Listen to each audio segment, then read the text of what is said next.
बच्चों, चलिए देखते हैं ये प्रश्न। एक बेलन के आधार की त्रिज्या और ऊंचाई में 2 और 3 का अनुपात है।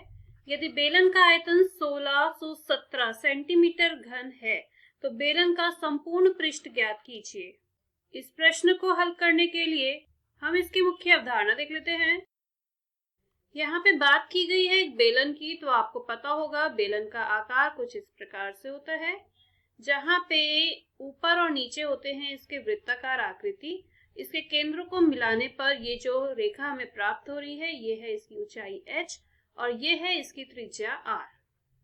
ठीक है, अब बात की गई है इसके आयतन की, तो आपको पता होना चाहिए बेलन का आयतन बराबर होता है पाई r स्क्वायर h के, और इसका संपूर्ण पृष्ठ क्षेत्रफल बराबर होता है 2 पाई r गुणा r प्लस h के। अब अपने प्रश्न पर आते हैं, जहां पे इसकी त्रिज्या और ऊंचाई का अनुपात 2 और 3 दे रखा है। तो माना त्रिज्या बराबर है 2x के और ऊंचाई बराबर है 3x के, और आयतन दिया है मतलब कि पाई r स्क्वायर h का मान दिया है 1617 सेंटीमीटर घन। तो यहाँ पे इसके मान रख देते हैं। पाई का मान है 22/7, r का मान है 2x, तो इसका वर्ग हो जाएगा 4x स्क्वायर, और h का मान है 3x, यहाँ रख दिया। ये बराबर होगा 1617 के। यहाँ से इसको हल करेंगे तो x स्क्वायर गुणा x हो जाएगा x की घात 3, बाकी सबको हम इस और भेज देंगे, तो ये हो जाएगा 1617 गुणा 7 बटा 22 गुणा 4 गुणा 3। अब यहाँ से जो कट सकता है उसको काट देंगे।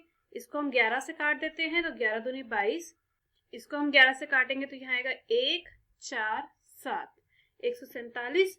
फिर ये 3 से कट सकता है तो ये आ जाएगा 49।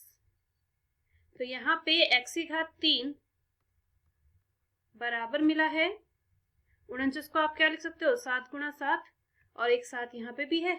इसी प्रकार ये आ जाएगा 2 गुणा 4 को लिख सकते हो 2 गुणा 2, तो x का मान कितना आ जाएगा इसका घनमूल, तो ये आएगा 7/2 मतलब कि 3.5। ये आया है x का मान। तो यहाँ से आपको r और h के मान मिल जाएंगे। हमें निकालना है संपूर्ण पृष्ठ क्षेत्रफल। तो यहाँ पे x का मान हमारे पास आया है 3.5 या फिर 7/2 भी बोल सकते हैं। तो इससे आपको r का मान मिलेगा 2 गुणा x मतलब कि 2 गुणा 7/2 बराबर 7 सेंटीमीटर, और h का मान मिलेगा 3 गुणा x का मान है 7/2 मतलब कि 7 या 21/2 या फिर 10.5 सेंटीमीटर। इतना आ गया। अब हमें निकालना है संपूर्ण पृष्ठ क्षेत्रफल। तो आप लिखेंगे संपूर्ण पृष्ठ क्षेत्रफल बराबर होता है 2 पाई r गुणा r प्लस h के। यहाँ पे इसके मान रख देंगे, तो पाई के स्थान पे रखा 22/7, r के स्थान पे रखा है 7, और यहाँ पे भी r के स्थान पे 7 और h के स्थान पे 21/2।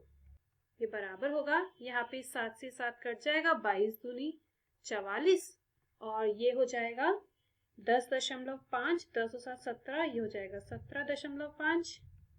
इन दोनों की हम गुणा करेंगे तो हमें प्राप्त होगा 770 सेंटीमीटर स्क्वायर। ये आएगा इसका उत्तर, जो कि हमें ज्ञात करना था। मैं आशा करती हूँ मुख्य अवधारणा की मदद से आपको इस प्रश्न का समझ आया होगा। धन्यवाद।